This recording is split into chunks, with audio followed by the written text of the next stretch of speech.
நம்முடைய தமிழக முதல்வர் திரு மு.க. ஸ்டாலின் அவர்கள் பொய் சொல்வதையே தன்னுடைய முழு நேர வேலையாக வைத்திருக்கின்றார்கள்.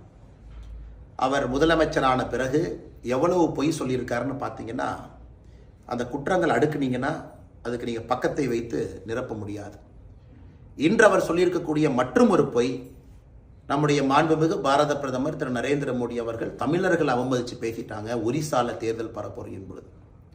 இது முதலமைச்சருக்கு சரியாக படிக்கிறது இல்லை, யாரோ எழுதி கொடுத்ததை பார்த்துட்டு இன்னொருத்தர் கொடுப்பாரு, யாரோ அறிக்கை டைப் அடித்து அவர் ட்விட்டரில் போட்டிருப்பாங்க. அதனால் இந்த பதிவு குறிப்பாக தமிழகத்தினுடைய முதலமைச்சர் திரு மு.க. ஸ்டாலின் அவருக்கு என்னென்னு முதல்ல தெரியணும், அவருக்கு முதல்ல புரிஞ்சாதான் அவருக்கு இருக்கிற அட்வைசருக்கு சரியாக சொல்லி அவங்க கரெக்டாக அதை ட்விட்டர்லாம் கரெக்டாக எழுதுவாங்க. மாண்புமிகு தமிழக முதலமைச்சர் திரு மு.க. ஸ்டாலின் அவர்களே, ஒரு விஷயத்தை நீங்கள் புரிஞ்சுக்கணும். இந்தியாவை பொறுத்தவரை இந்தியாவுடைய பிரதமராக யார் வரணுமோ இந்த நாட்டில் பிறந்திருக்கணும், இந்த மண்ணின் மைந்தராக இருக்கணும். அதான் அரசியலுடைய அடிப்படை அம்சம். தமிழகத்தினுடைய முதலமைச்சராக யார் வரணுமோ அவர் தமிழனாக இருக்கணும், நம்ம ஊரில் இருக்கணும், மக்களுடைய பண்பை நாகரிகத்தை கலாச்சாரத்தை புரிஞ்சிருக்கணும். அதே போல் கர்நாடகாவில் யார் வரணுமோ அந்த ஊரில் இருந்திருக்கணும், தெலுங்கானாவில் யார் வரணுமோ அந்த ஊரில் இருக்கணும். இன்னைக்கு ஒரிசாவுடைய பிரச்சனை என்னன்னா, இந்த மண்ணின் மைந்தர் என்பதை அடிப்படையில் மாற்றி பிஜு ஜனதாதள் கட்சி, அங்க இருக்கக்கூடிய முதலமைச்சர் நவீன் பட்நாயக் அவர்கள் 25 ஆண்டுகளாக முதலமைச்சராக இருக்கிறாங்க. அவருக்கு 12 ஆண்டுகளாக பிரைவேட் செக்ரட்டரியாக இருந்த ஒரு மனிதர் வி.கே. பாண்டியன் என்பவர், தமிழ்நாட்டை பூர்வீகமாக கொண்டவர். அவர் ஐஏஎஸ் அதிகாரியாகி பஞ்சாப் கேடரில் கிடைச்சது. அதன் பிறகு ஒரு ஒரிசா பெண்ணை திருமணம் செய்து அவங்க ஐஏஎஸ் அதிகாரி, கேடர் சேஞ்சில் ஒரிசாக்கு போகிறாங்க. 12 ஆண்டுகள் நவீன் பட்நாயக் அவங்களுடைய செக்ரட்டரி, பிரைவேட் செக்ரட்டரியாக இருக்கிறாங்க. அதன் பிறகு சமீபத்தில் தன்னுடைய ஐஏஎஸ் பதவியை ராஜினாமா செய்துவிட்டு பிஜு ஜனதாதள் கட்சியில் இணைந்து இன்னைக்கு பிஜு ஜனதாதள் கட்சியினுடைய தேர்தல் பரப்புரை முகமாக இருக்கிறாங்க. உங்களுக்கு தெரியும், ஒரிசா அரசியலை யாரு ஃபாலோ பண்றாங்களோ தெரியும். யாரும் கூட நவீன் பட்நாயக் அவர்களை சந்திக்க முடியாது. சீஃப் செக்ரட்டரியா, டிஜிபியா வி.கே. பாண்டியன் அவரை பாருங்க, நீங்களாம் அமைச்சர்களா வி.கே. பாண்டியன் அவரை போய் பாருங்க, அப்ரூவல் கொடுப்பாங்க. ஏன் நவீன் பட்நாயக் அவர்கள் வெளியே பேச வேண்டும் என்றாலும் கூட வி.கே. பாண்டியன் அவர்கள் என்ன சொல்றாங்களோ அதுதான் பேசுவாங்க. இன்னைக்கு ஒரிசாவினுடைய அரசியல், ஒரிசாவை சாராத ஒரு மனிதர் அந்த அரசியலை இயக்குவதா? நாளைக்கு நம்முடைய முதலமைச்சர் மு.க. ஸ்டாலின் அவர்கள் அவங்க கிட்ட வேற மாநிலத்தில் வந்து அவர் ஐஏஎஸ் அதிகாரி, அவருக்கு ரொம்ப பிடிச்சு போய் அவர் பதவியை ரிசைன் பண்ணிட்டு டிஎம்கேல சேர்ந்தா டிஎம்கேவனுடைய முகம் என்று சொல்வாரா? ஆனா அங்க நவீன் பட்நாயக் சொல்லியிருக்காரு, அது தவறு தானே? தமிழர்களுக்கு எல்லா இடத்திலும் மரியாதை இருக்கு, எல்லா இடத்திலும் தமிழர்கள் உயர வேண்டும். ஆனால் அந்தந்த மாநிலத்தினுடைய அரசியல் தன்மையை நாம் புரிந்து கொள்ள வேண்டும்.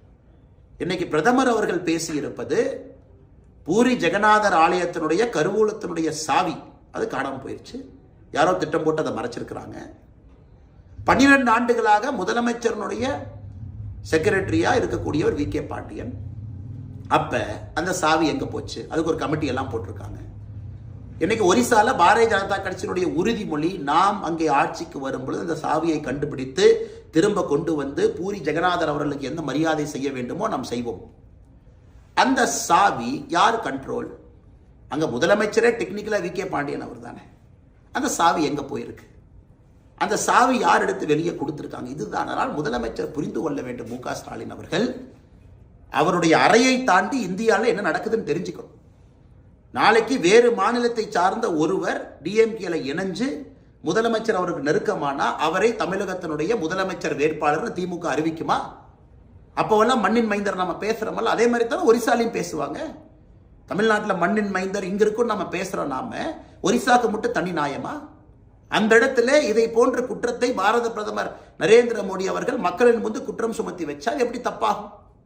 அதை கண்ட்ரோல் பண்றவர் வேறு மாநிலத்தில் வந்து உட்கார்ந்து இருக்காங்க. ஒரிசா மக்களுக்கு மரியாதை கலாச்சாரத்துக்கு வந்து முன்னுரிமை கொடுக்காம பிஜு ஜனதாதள் வந்து இன்னொருத்தரை ப்ரொமோட் பண்றாங்க. நாங்கள் ஒரிசால பிறந்த ஒருத்தரை ஒரிசாவுடைய முதலமைச்சராக ஆக்குவோம்னா என்னங்க தப்பது?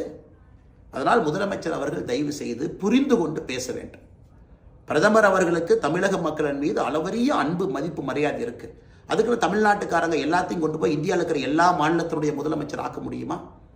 ஒரு நாளில் தமிழகத்திலிருந்து ஒரு பிரதமர் வந்தால் நீங்களும் நானும் சந்தோஷப்படத்தான் போறோம். ஏன்னா பிரதமராக வருபவருக்கு இந்த மாநிலம் என்கின்ற அடைமொழி இல்லை. ஆனா இன்னைக்கு அந்தந்த மாநிலத்தில் இருப்பவங்க அந்த மாநிலத்துக்கு முன்னுரிமை கொடுக்கும் பொழுது ஒரிசால மட்டும் எப்படி பிஜு ஜனதாதள்ல நவீன் பட்நாயக் அவர்கள் இதை அனுமதிக்கலாம். அதுதான் இன்னைக்கு அரசியல் பிரச்சனை. அதனால் மாண்புமிகு முதலமைச்சர் அவர்களே, நீங்கள் பொய் சொல்வதை தயவு செஞ்சு மறுபடியும் நிறுத்திக்க. உங்களுக்கு கும்முடி பூண்டியை தாண்டி அரசியல் இல்லை என்பது தெரியும். அப்படி இருக்கும் பொழுது பிரதமரின் மீது இது போன்ற பழி சொல்லை சுமத்துவது இது வன்மையாக கண்டிக்கத்தக்கது மட்டுமல்ல, இது ஆரோக்கியமான செயலும் கூட இல்லை மாண்புமிகு முதலமைச்சர் அவர்களே. இது மூலமாக நம்முடைய தமிழக மக்களுக்கும் கூட முதலமைச்சருடைய பொய்யை எங்களுடைய முகநூல் பக்கத்தின் மூலமாக சொல்வதற்கு நாங்கள் கடமைப்பட்டிருக்கின்றோம். நன்றி, வணக்கம். உண்மை செய்திகளை உடனுக்குடனும் துல்லியமாகவும் தெரிந்து கொள்ள விடியல் தமிழ் நியூஸ் சேனலை சப்ஸ்கிரைப் பண்ணுங்க.